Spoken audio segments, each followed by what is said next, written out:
cult members, and welcome to the Pop Culture Cult. I'm Sean. I'm Janice. And welcome to our spoiler discussion review reaction to the latest episode of Doctor Who called The Legends of the Sea Devils. Sea Devils. Sea... Not She Devils. Well, that's a different show. So we're a day late because we just got back from Vegas late last night. Then we had to work today, and so we just watched the episode, had some sushi, which seems appropriate with the water episode. Right. Weird. It was planned. It was totally planned. Let's start with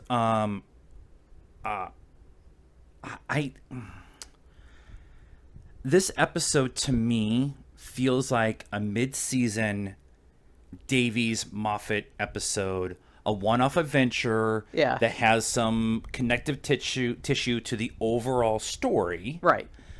Not this standalone Easter holiday, everybody's watching it kind of thing. Yeah. I mean, the timing part is weird. I'm sure there's some story behind why we got an Easter episode. They've never done that before.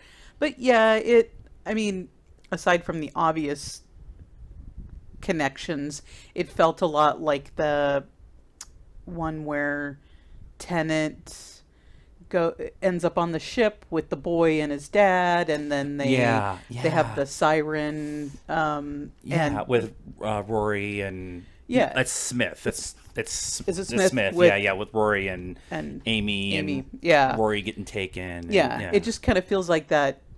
Like there's a little bit of talk or whatever that might have something to do with kind of the overall story, but mostly it's just kind of a fun one-off adventure. It's the adventure of the week, which is what Doctor Who is most of the time, is that adventure of the week. Yeah. And I like this episode for that. I like this adventure one-off. Yeah. Let's tell Chinese pirates story. Yeah. I like that idea. I like the Sea Devils. They're really cool practically. Yeah.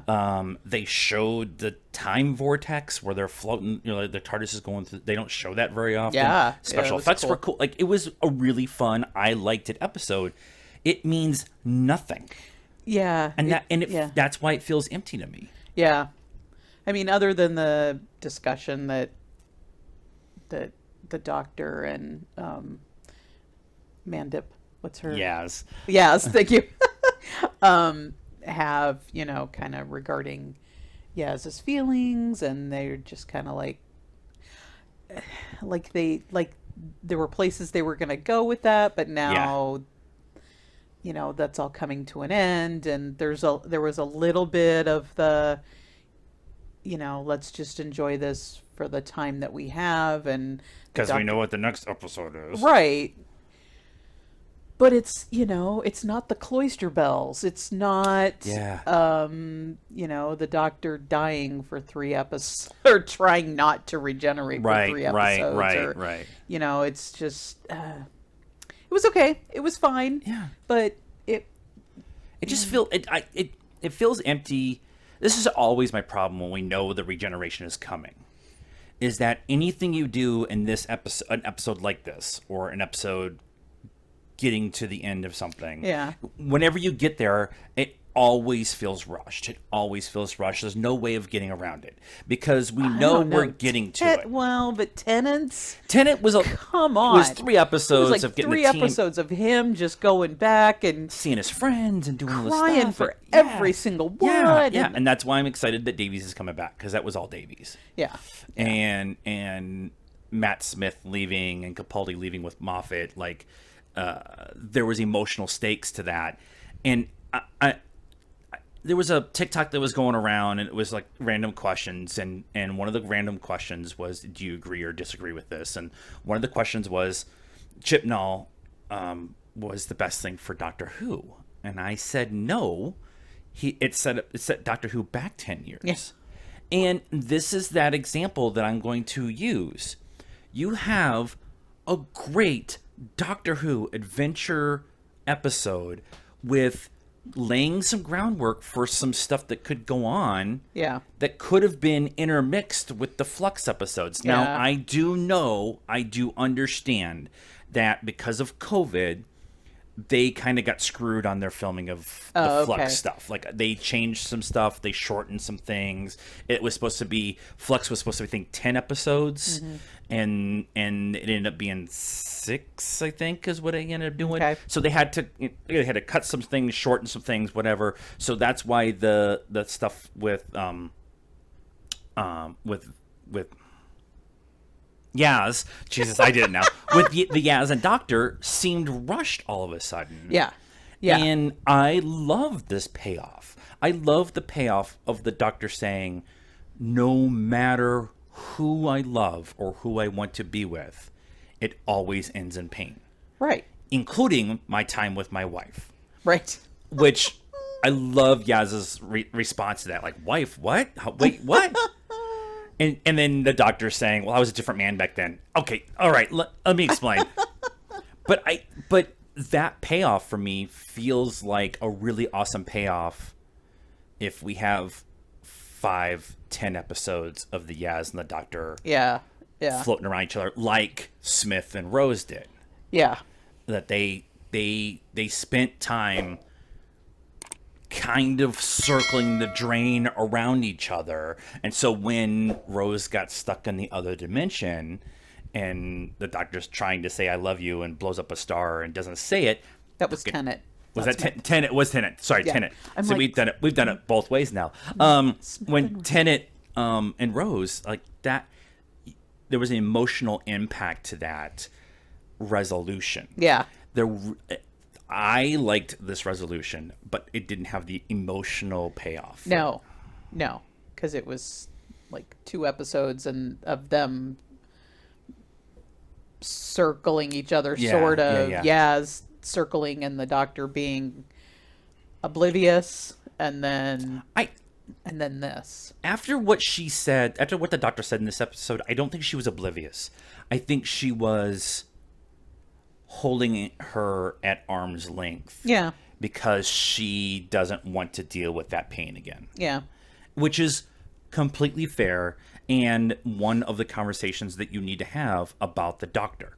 Does the Doctor have any romantic involvement with one of the companions? Yeah. Well, it's happened. It's happened on and off throughout time of Right. Doctor Who. Right. But inevitably, the answer is always going to be the Doctor is going to be in pain.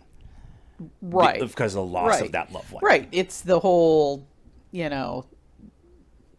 vampire, Yeah. living forever. Yeah. You sit there and watch the people you love die basically over and over and over again. So then you just don't love anybody. The Eternals, right? Same thing. Unless Yeah. you're gonna, at least there were more of them, right? They could become involved with each other or Right, whatever. right. But I saw something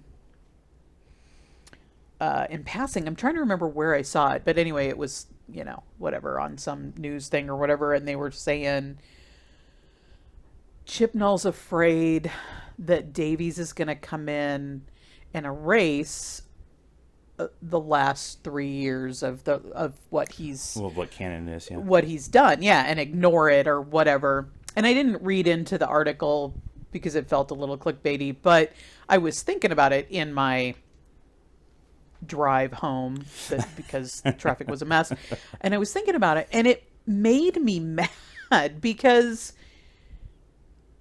this is the first female Doctor, Yeah. and she's Yeah. it's Yeah. always gonna be like this failure because of Chibnall, not because it was a female Doctor. Right, There were right. so many places they could have gone with this, and so many things they could have done, and they he spent a whole season harping on us about Social justice Yeah. stuff, which I'm okay with. The Doctor Who specifically has done it multiple times. Like yeah, but not an entire season back to not- back to back to back episodes. every of just- episode smacking us in the face with Yeah, it. yeah. And the other thing too with we've harped a lot about Chibnall in our reviews. Go back and watch our reviews of the last 3 seasons, and we've harped a lot of Chibnall, and it's warranted. You've Yeah. crushed the fan base, but I don't want them to erase this time period as they go forward. They have No. to engage they have to engage in the concept of I was a woman and now I'm not anymore. If that's where they go, if they go Right. a person of color, a man of color, another woman, we get Dr. Ruth, Right. like with whatever that's going to be, they have to engage in that, continue to engage in that conversation that she was part of this lineage. Right. The problem is that there is no set Geronimo, are you my mommy? Bananas are good for potassium. Right, there's no like whatever, there's no comments about Rose or when I had a redhead and her husband with me, like none of that, Yeah. like Every once in well in the second and the third season, because when they first came out with the first season, the big thing was we're not going to engage in any of that stuff, right? Right, We're right. gonna anybody who's new to the Doctor Who fan base can just jump in and they won't feel like they don't know what's going on and blah blah blah, and it completely backfired. yeah. Instead of bringing in new people, you shunned the people who were fans already. Right. And like all the people that were already fans are like, what did we do? Right, We jumped in the middle, unless you're 80 years old. Right, right. We all jumped in the middle and figured it out. I jumped in the day of the Doctor. So that's Smith, right? So I'm in the middle of Smith, and I went back to Eccleston and Tennant and fell in love with them, Yep. and then I really fell in love with Capaldi and Whittaker. But I jumped in the middle of Smith. Like, what if you watched Torchwood first? Yeah. You know, there's been no references to like Torchwood Yeah. or the Sarah Jane Chronicles or Class or like anything like that. All those spin-offs, but there's also been like I swear the Doctor said Geronimo when they were swinging from one ship to the other. Somebody better confirm that for me. But Turn on your subtitles. to tell subtitles, us. yeah, and see if it says. But for this episode, there was all of that. There was that Geronimo, her screaming Geronimo. There was the discussion of River. Yeah. There was discussion of Yeah. my time as a A man. man or Yeah. whatever. Yeah. And so we, as the invested Whovians, I was going to say Doctor Who fans, but we're called Whovians. Us as Whovians are like, I understand a reference. And, Yeah. and those who aren't Whovians are watching this for the first time on Easter with their family are still going to have a fun adventure with Right. this episode. Right. That's, again, why I'm so mad, is because this was a fun, I really enjoyed it episode. Yeah. Yeah. It was. It was the Adventure of the Week episode that I fell in love with Doctor Who. And so I want this kind of thing going forward. And I wish we could have gotten more of this with Jodie, more of this with Chibnall. But Yeah. we're not going to get that. Now, we do have to talk about the trailer that dropped right after this episode. We had landed, we could turn our phones back on, and so I popped my phone on, and the first thing that pops up was the 30-second teaser trailer, whatever, for the 60th anniversary episode. Oh, okay. No, the 100th, the centennial. That was what it was. It's a centennial episode for BBC. Okay. And that's when Jodie is leaving the show. They've Okay. already filmed everything. They've already Right. filmed her. Right. Everybody's done. Everybody's done. Yep.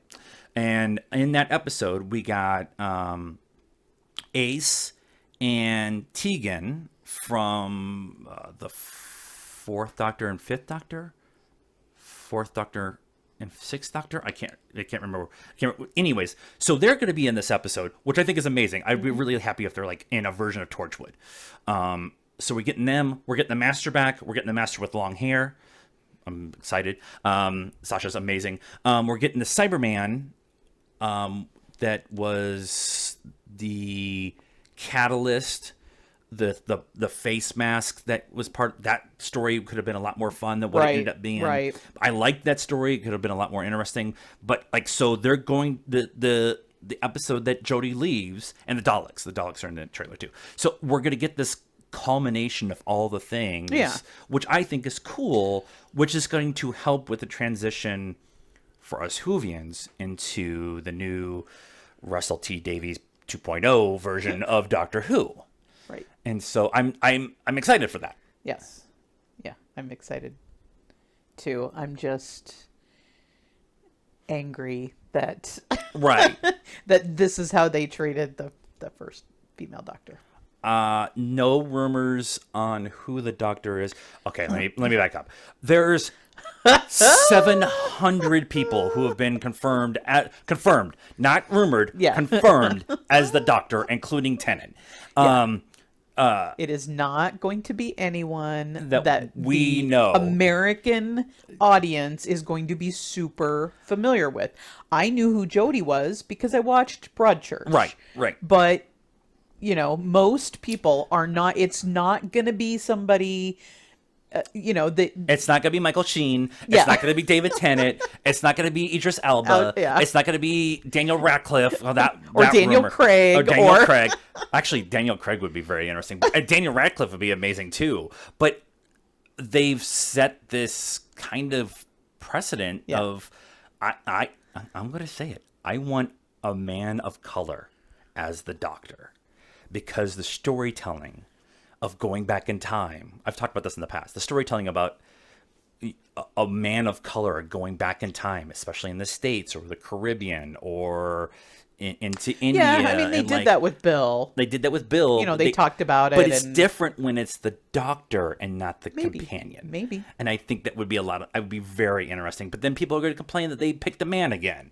And there's going to be some conversation that nobody's going to like this next iteration. Yeah. Just like they did when they Every time. when they picked Jodie. They didn't like Yep. didn't like Capaldi because he was too old. Yeah. And he was freaking amazing. He's my favorite doctor. I love him. But yeah, so I'm hoping that they make an announcement soon. They were saying possibly by the end of April, but I'm not holding any breaths or anything when it comes to Doctor Who. Right. I am excited about the Centennial episode when they get yes. there. When is that supposed to be out? When the Centennial is. BBC One. I let us think know that. they said autumn. Okay. Yeah. I think they said autumn, and then the other discussion I saw was Davies wants to go back to all the episodes airing in the spring instead of the fall. Yeah. So he wants to kind of go back to that kind of thing because you can play with some stuff a little bit differently when you're in the spring, Yeah. and you're not. I don't know how the British Nielsen ratings thing is, whatever. Yeah, but yeah, here in the what States, they're- like fall is when all the new shows come out, and so Yeah. stuff gets lost. Yeah. Sometimes stuff gets lost, and I think that's kind of a thing that could Yeah. happen. Yeah. Here, so. That's fair. So that is our thoughts on the Legends of the Sea Devils and our bitching about Chibnall. Welcome to our TED Talk. Thank you so much for listening to us But we complain. liked this episode. We liked the episode. We get it. I'm so happy he's leaving. So let us know what you thought of this episode and our bitching in the comments down below. Please be nice. That's a requirement around here. Like this video, subscribe to the channel, hit the bell for notifications, follow us on all the social media stuff, Facebook, Instagram, Twitter, and TikTok. Links in the description down below. And until next time, cult members, good afternoon, good evening, Evening. and Geronimo!